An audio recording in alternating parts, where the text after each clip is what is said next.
the data tells a story that's gotta be told. It's the art and the science, getting the numbers right.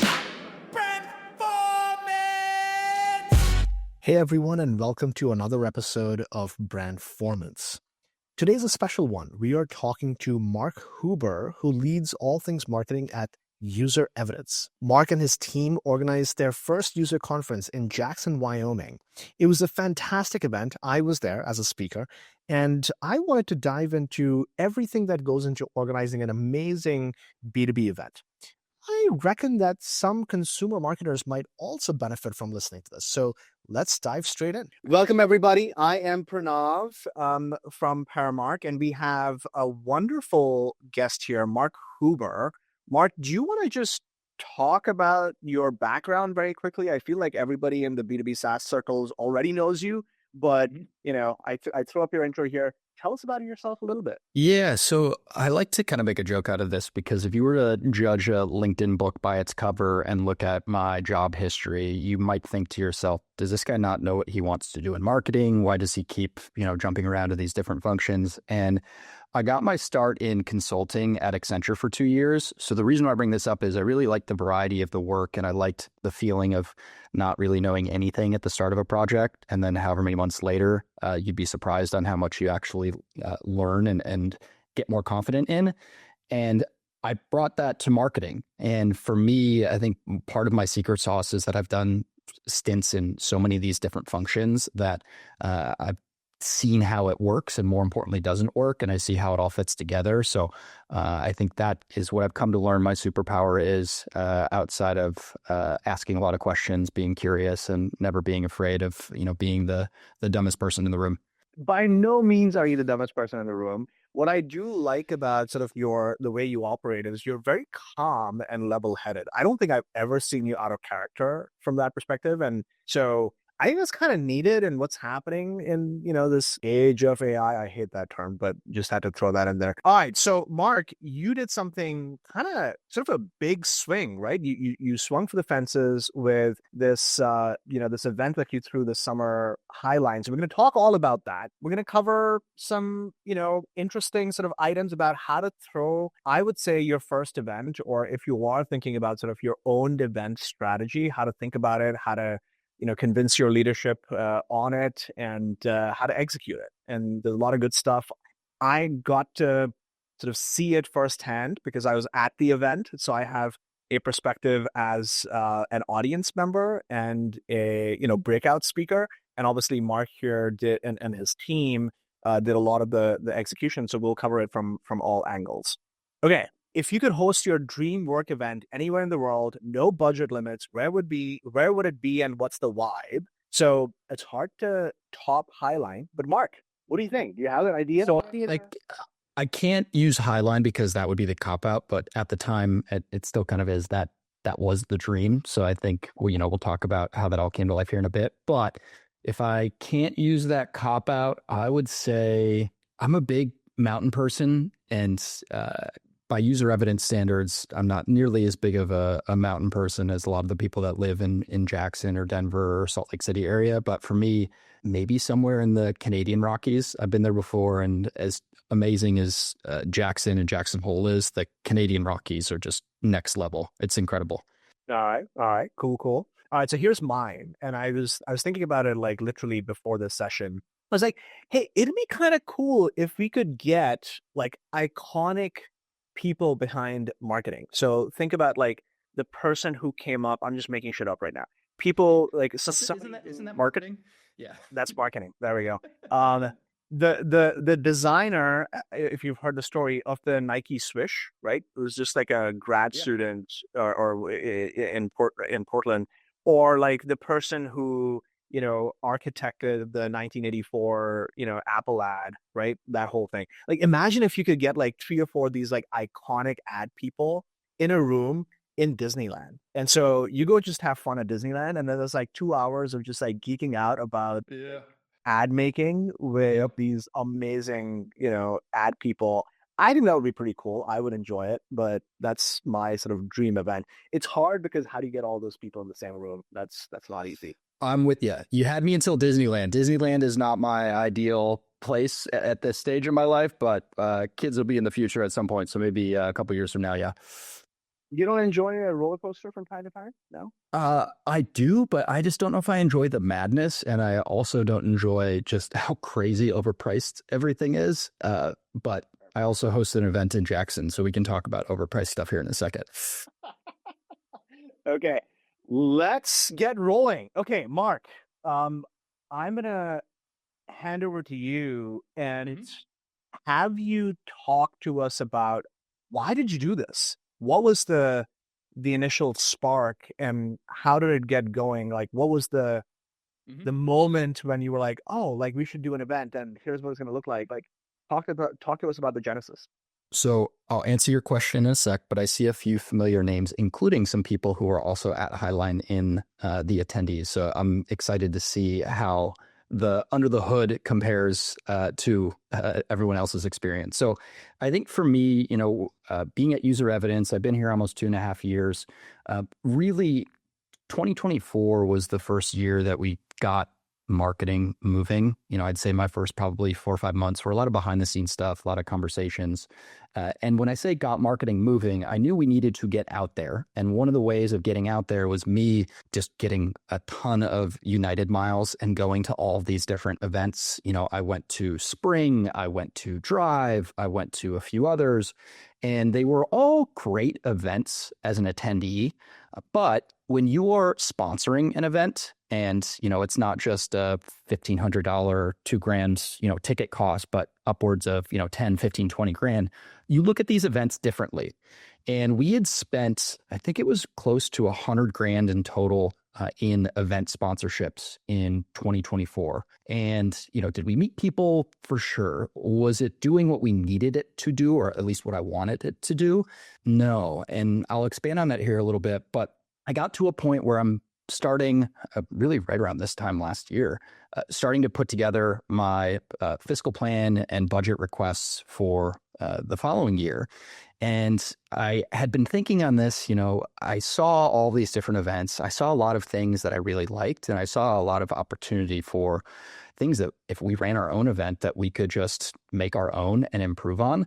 So I had this idea in the back of my head on, what if we didn't sponsor any of these events in the following year? And what if we put on our own event? And I'd been thinking about this. I didn't really know the best way to pitch it to Evan and Ray at that point in time. And Evan and Ray are the co-founders, and I'm giving away some of my cheat codes. But what I'll usually do is I'll get one of them excited about an idea. And then once I can get them excited, then I'll go into the conversation and we'll go 2 against 1 and then get everybody excited.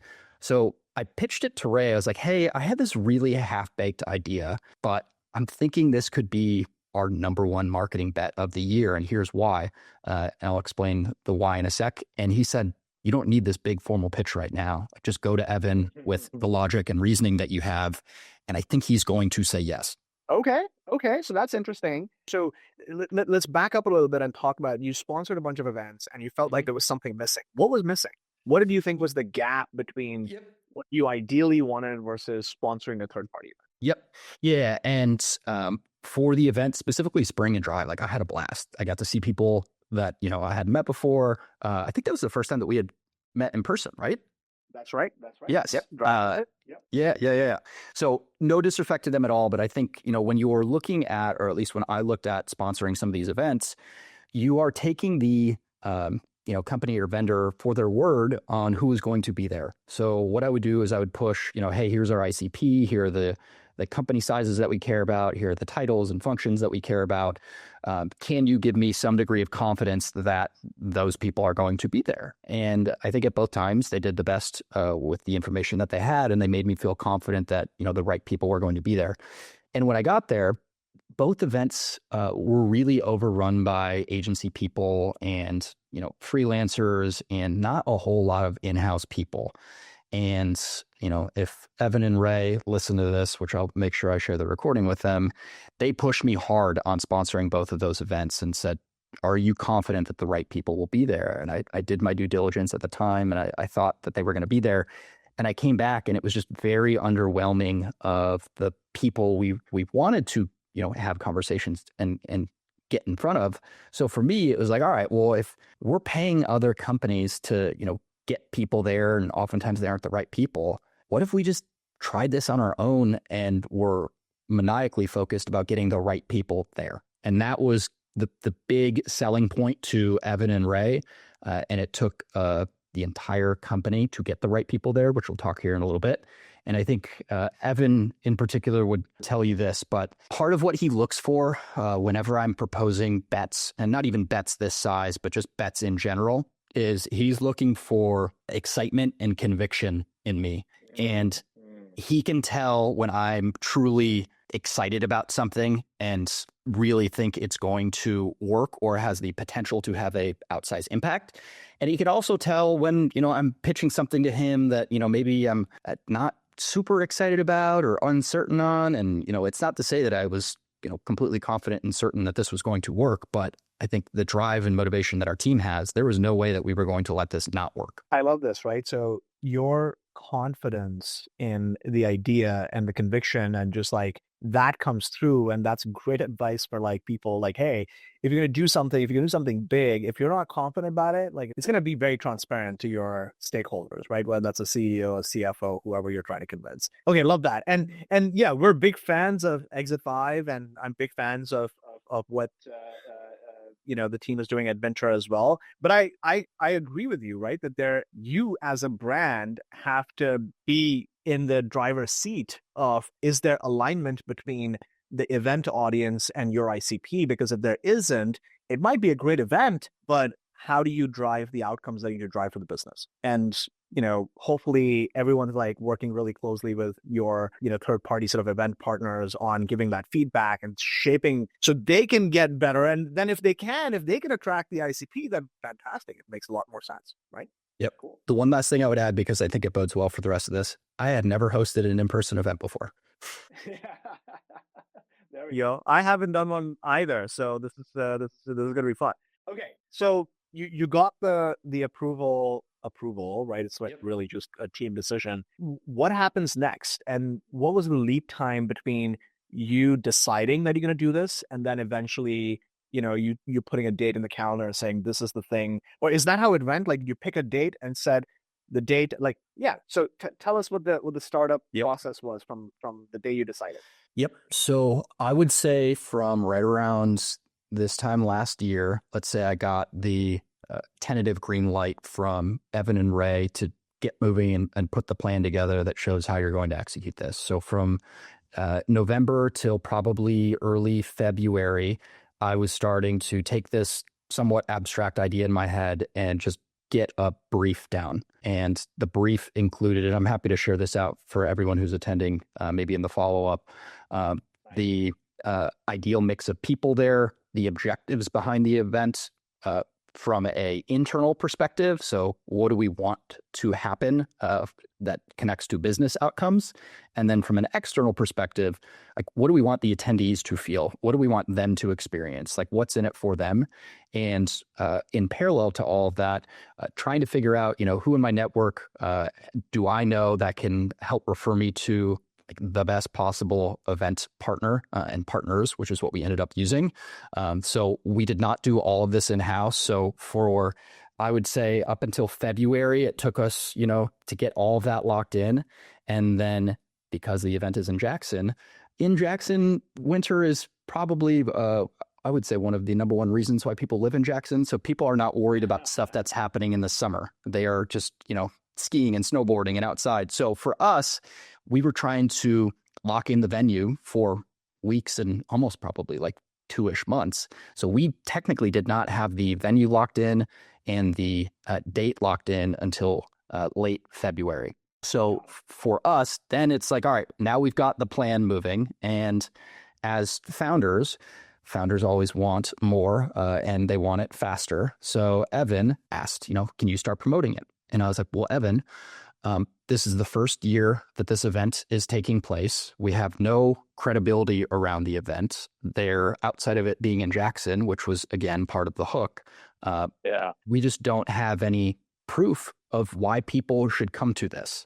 So from February until I think we launched it the third week of April formally, I was working on who do I know personally that can come, like yourself and some of the other names that can really bet on me and user evidence, and just knowing that I was not going to let them down, because they were saying yes to something without very many details outside of what was in that brief. So it took us probably, 45-ish days to go from, all right, here's the structure for the event, here's how it's going to work, to here's enough people to open up promotion behind it. And I think the big risky decision that we made, outside of, footing almost the entire bill itself, which came out of my marketing budget, was the invite only aspect. And there were invites that went out to some of the people who are in the chat.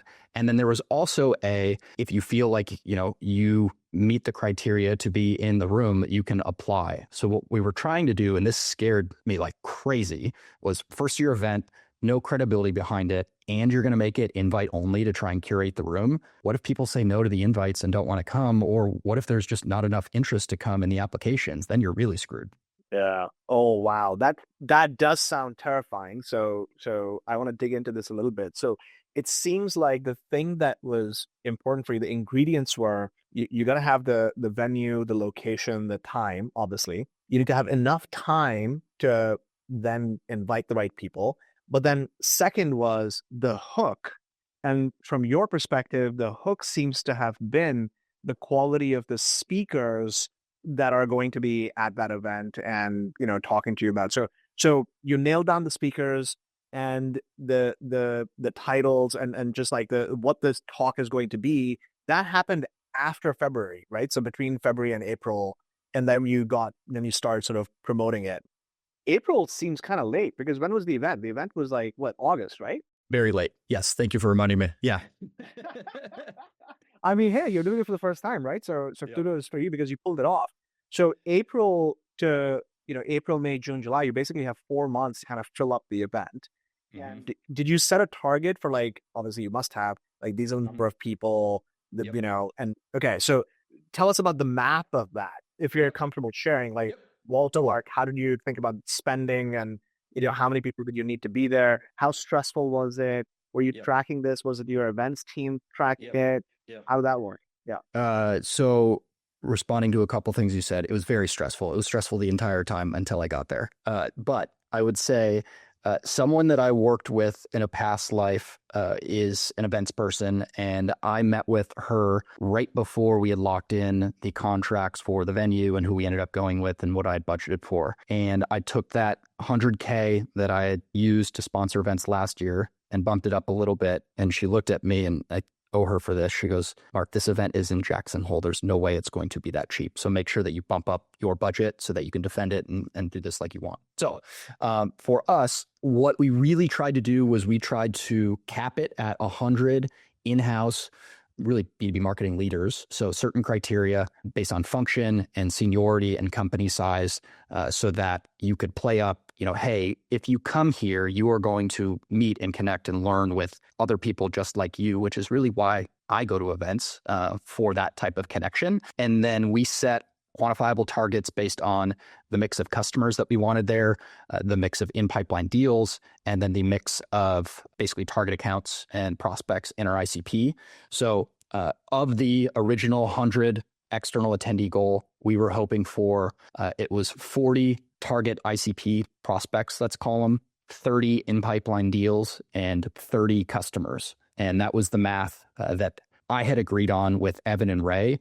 And I think, of all the things that I'll share advice-wise, Kyle Lacey beat this into my brain. I owe him for so much. But getting agreement up front and then reminding them on the agreement of these are the goals, this is the mix, and then reminding them a couple more times, and doing that so that you can get in front of the what does success looks like questions at the end, and that if anything changes, you can then remind them of, hey, does it need to change in the brief? So I spent a ton of time up front making sure that the founders were completely on the same page with goals and how we were measuring success. And from there, then it was easier for us to figure out, okay, based on the math of who we want there and how this will hopefully convert into pipeline, influence pipeline. These are the types of people that we need to start asking, whether it's the customers, whether it's AEs for in-pipeline deals, the exec outreach specifically from Evan, other people that we might want to get there, in addition to the application process. The application process behind the scenes, and I've never shared this before, was really a way to hedge our bets if there wasn't enough interest in the invites. So what we were doing was we wanted to make sure that, hey,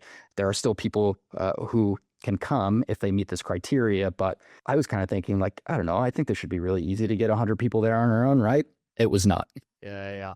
Okay, so on that note, very tactically, and I hope you don't mind sharing like the nitty-gritty details here. How do you get a customer, like they had to pay to show up there, right? You're not sponsoring the whole thing. So even for pipeline, right? Like what was your tactic to kind of get them to apply or get them to, commit paying whatever, right? Like the hotel or the ticket. Oh, yeah, because it was not cheap. So when we were picking the location, it was very obvious to me that it was going to be Jackson because we're headquartered in Jackson. It's one of the most unique places in the world that I've ever been to, but it's expensive. So before we picked the location, I was then doing some research of, hey, based on major cities in the country that people probably will be flying in from, what is the cost that it will require them to pay between hotels and flights to get there? So knowing that it is expensive, we made the decision to cover the entire cost of the event while people were there. So outside of, playing up the hook being the location, the people, the connection, it was a slightly easier sell because you didn't have to pay for an event ticket. And once you were there,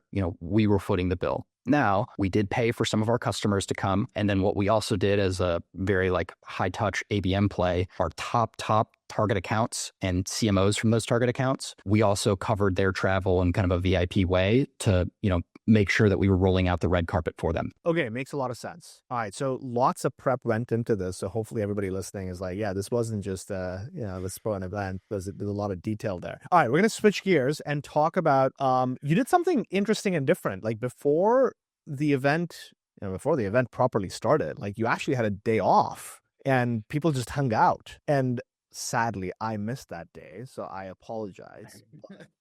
You were supposed to be on a shuttle with me at 6 a.m. You had some come up though. I remember that.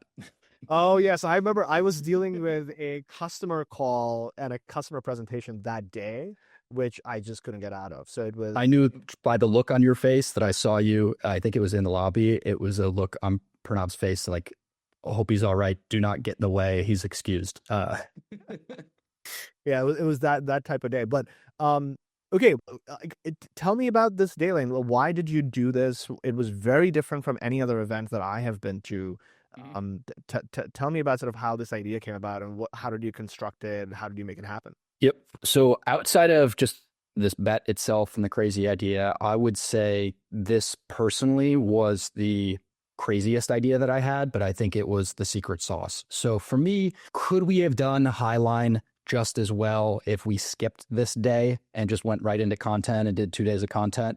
It probably would have been great. But what I wanted to do was I wanted to flip it on its head. And we wanted to show people Jackson because the majority of the people who were at Highline had never been to Jackson before. And it's an incredible area. I don't need to sell it anymore, but we wanted to get people outside. And we wanted people to see nature. We wanted them to touch grass. We wanted to kind of give them this experience that the majority of them had never even dreamed of before. So outside of those parts, I wanted to get people to meet and talk with one another and build relationships and do it not in a conference hall or by a computer or really talking about work stuff. Now, did work stuff come up in these conversations? Of course, but the focus here wasn't trying to get people to talk about work. It was trying to get people to connect, because the bet then was if they connect and kind of grow their, new marketing tribes that day, I think the conversations on the actual work day or the presentations and the roundtables took place would be that much better because they had already spent time and had these shared experiences with people in a very unique setting. And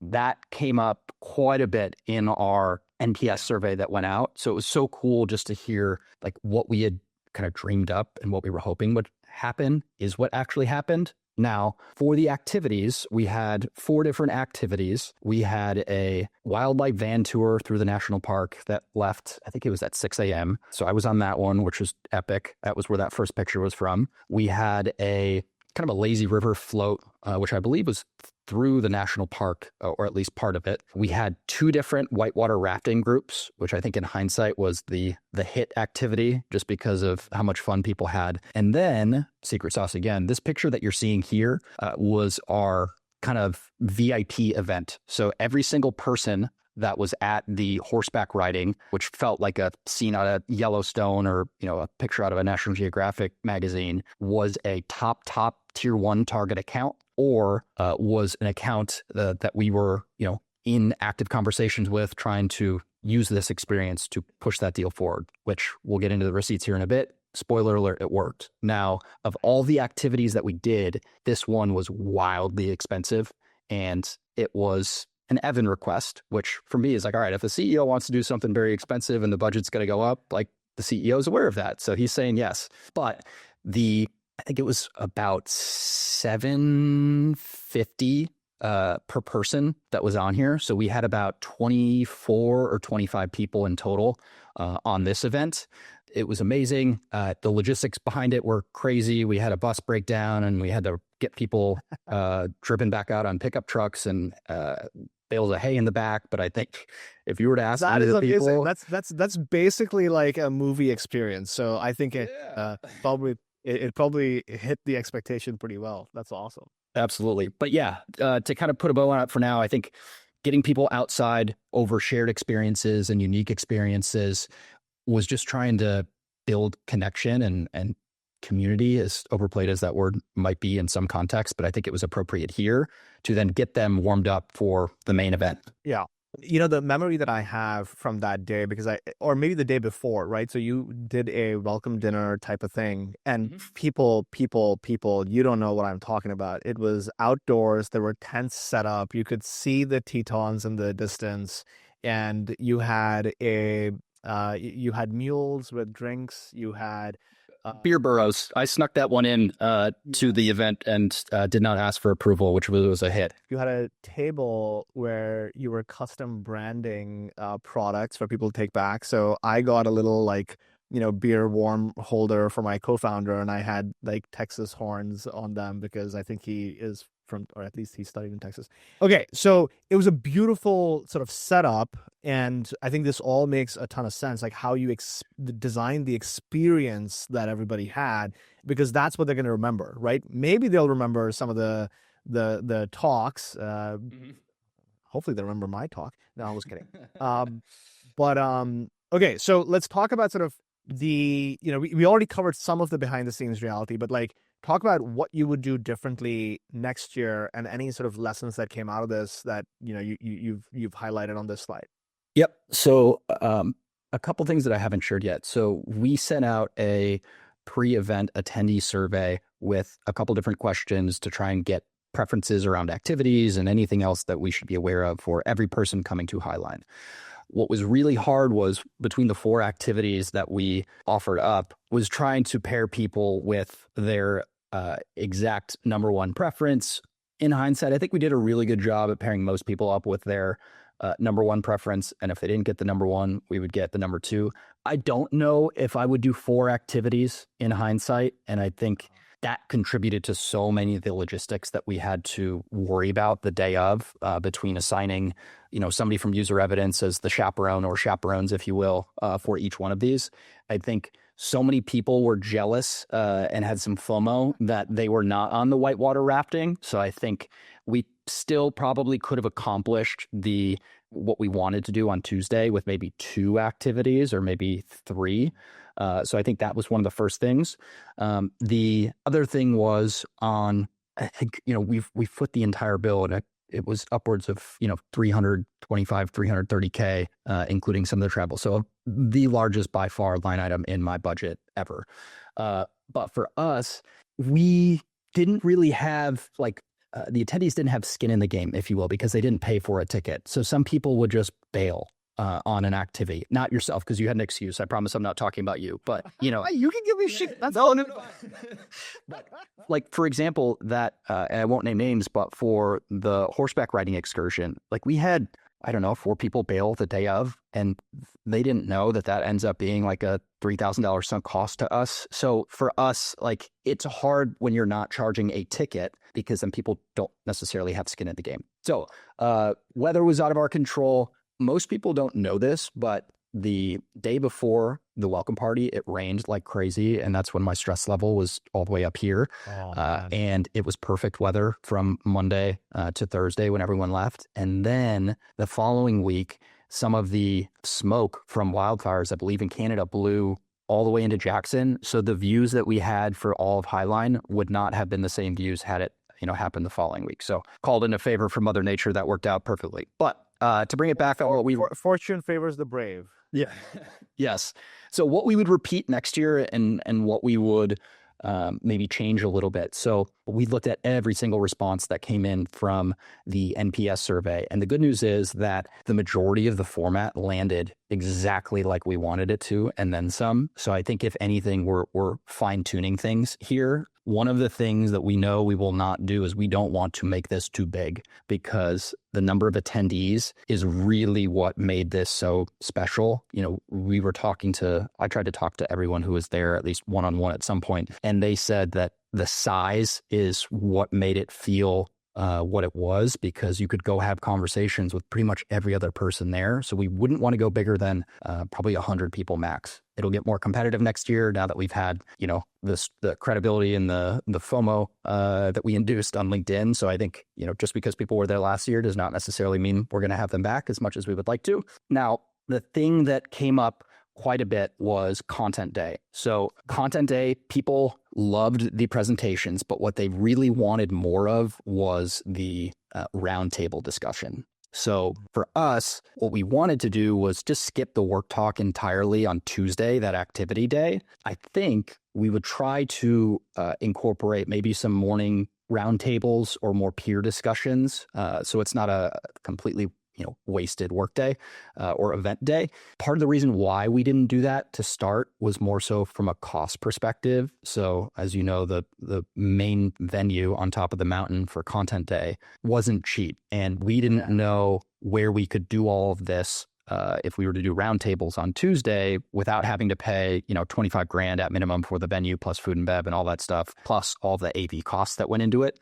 So I think for us, keep it mostly the same, probably reduce the number of activities, and then have more peer roundtable discussions. And then a couple people even offered up, it'd be really cool to do almost like a group workshop project together where you're meeting, people, similar functions, similar stage company, and just getting, some sort of prompt and working on it together. So I think people really want that peer and group connection in addition to the presentations, but that's why people come to events. That's what we're seeing. I like that. And I do think that, the big hook for me was like Jackson, Wyoming. Wow. That's and I remember on content day going up the gondola and the view was beautiful, and it just made you feel zen and want to listen to the talks that were happening. So there was something about people forget that the experiential design actually contributes to the quality of the content as well. Mm-hmm. Because the same content in a regular, ballroom would probably just underwhelm you, I think, right? Because it just you just take it differently. So huge kudos for you guys to put something like this together. All right, so let's talk about results. So that was a big number you threw out there, right? So yes, it was bigger than we originally planned. But I think before I get into the receipts, you get to a point where, and Evan and Ray loved the event, and thankfully one of our board members, Gabby, who I think I introduced you to at the event, she was there, and I said, "Hey, Gabby, just so you know, this is going to be my board meeting presentation in 2 weeks from now, so you're getting a front row seat to what I'm going to be presenting." But the reason why I bring it up is I got to a point where, hey, I was at the budget and a little bit over of what I had basically allotted for, and at that point, I was willing to fall on the sword of, hey, I don't want to start pinching pennies once I get to this point. I'm going to go, a little bit over, and I went under in other areas in my marketing budget. So I had a case to be made. But I think another decision that was money in hindsight was not skimping out because we reached the top of our budget, which then allowed us to do all of the things that we did. So all in, it was about 330. Now, that includes partners, that includes paying for quite a bit of travel for target accounts and whatnot, and that super bougie horseback riding excursion. So we could definitely bring it down, I think, if we change it a little bit. But the big goals that we had, and I'm looking at my presentation from this past week for Q4 kickoff for us. So we had a couple different goals around sourced pipeline. So stage 1 pipeline is just new pipeline created. Stage 2 pipeline for us is qualified pipeline. And then we had a goal around influenced renewal and upsell pipeline. So for each of these sourced pipeline metrics, the goal was $500K each. And then for renewals and upsells, it was also $500K. Now, what got a little frustrating was I had used the brief and the goals repeatedly with Evan and Ray throughout the course of the summer. And then the first time that we talked about success and initial receipts from the event, they immediately asked for bookings. And for me, it's like, guys, this is the first time that I'm hearing about this. And now this is how you're judging, the impact of the event. So, it is what it is. Thankfully, it's been working. So we do have bookings to show for it. But to look up and maybe I just share my screen right now. So these are the initial receipts right now, which is amazing. And if you look at I had a presentation that was, I think it was All right, wait. Let's hang on. So 20% above what you had sort of set as the goal. That's amazing. And you have receipts for closed one, which is brilliant. And all the content and the relationships that'll have that lagged effect because you're going to continue repurposing this, for example, today's session. Yep. Right? Yep. All the intangibles that won't show up in, direct attribution.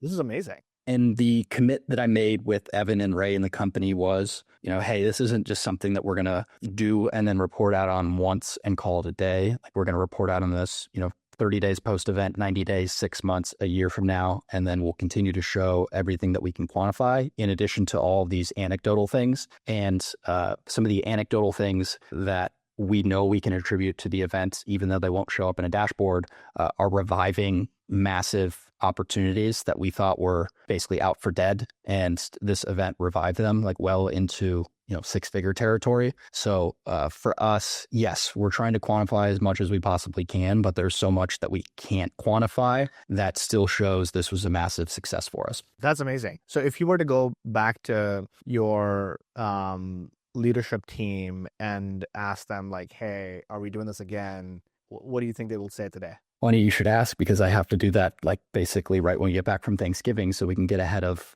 planning and the venue booking up for next year. So I think knowing everything that we have here and all of the intangibles that we can't quantify, I think they would say absolutely we should do it.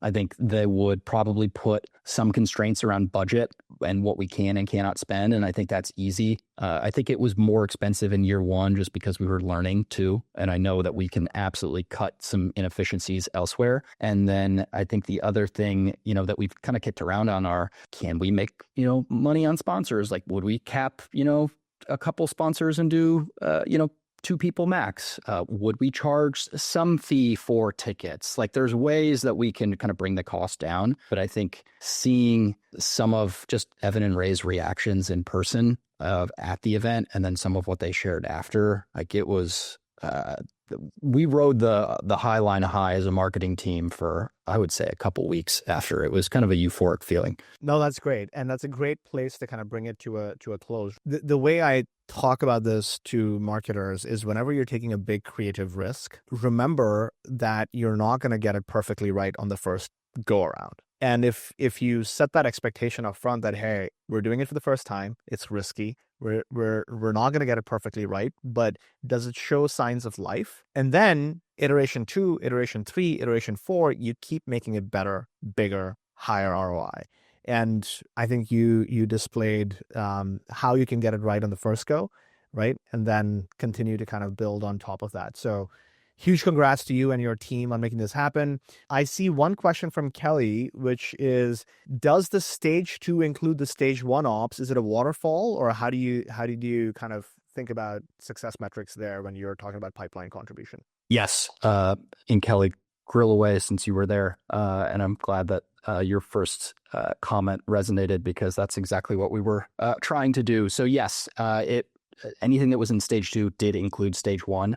But for us, we got a lot of last minute bails in the weeks leading up to it, which again was because people didn't really have skin in the game, and we had a few day of bails. So we opened it up a little bit to accounts that were not in our ICP, or sorry, not on our target account list, but in our ICP. So that's why we use stage 1 as a goal, but stage 2 is really the qualified pipeline metric that we care about and we're comped on.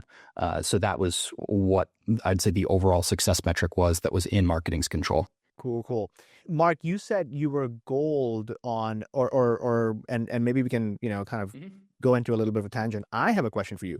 So you are comped on stage 2 pipe contribution on a quarterly basis? Like, is that how it works for marketing? Yeah. So originally it was entirely based on the team goal, team being overall new business bookings, regardless of how it was sourced. So everyone on the marketing team has a variable comp component, and at minimum, they have these 2 components, which is progress towards the overall new business number in quarter, plus marketing sourced stage 2 pipeline. And that's really the biggest factor. So that was an enormous relief to us when we saw the amount that came in addition to everything else. But we get that paid out quarterly, and it's nice to have a team goal within our own team, but then an overall goal that everybody's working towards. All right, very cool. All right, Charlie has another question. What is the top thing or execution you thought would work that wasn't as successful as anticipated? I thought, and maybe this is me being oblivious, but I thought it would just be so easy to get people to say yes. Like, I didn't think we were going to have to work as hard to get people to say yes. I can't tell you how many late nights that I had going through the same spreadsheet and DMing people and emailing people and trying to find others in my network that I knew that could intro me to them. But that was why this ended up being so successful. I hope in year 2 that I don't have to do it. But I thought, based on the location, the format, the speakers, like, we were just going to have people say yes immediately. And that was not the case. Yeah. You know what's really interesting about that comment, Mark, is like it almost makes me think of outbound sales, right? Because what you were doing is you're selling this proposition one-on-one to these 100 people that have to show up there. And I remember when we were, early days of Paramark, I remember this one deal that I was trying to get. It was like, would have like looked really good. This is before we had a website.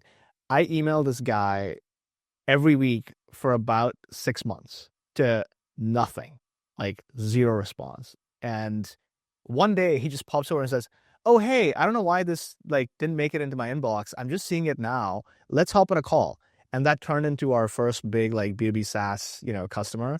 And sometimes it's just that. It's persistence, because people's inboxes are flooded with all types of offers, and you just have to, keep going at it. So, all right, there's another. I would say anecdotally, one last thing on that.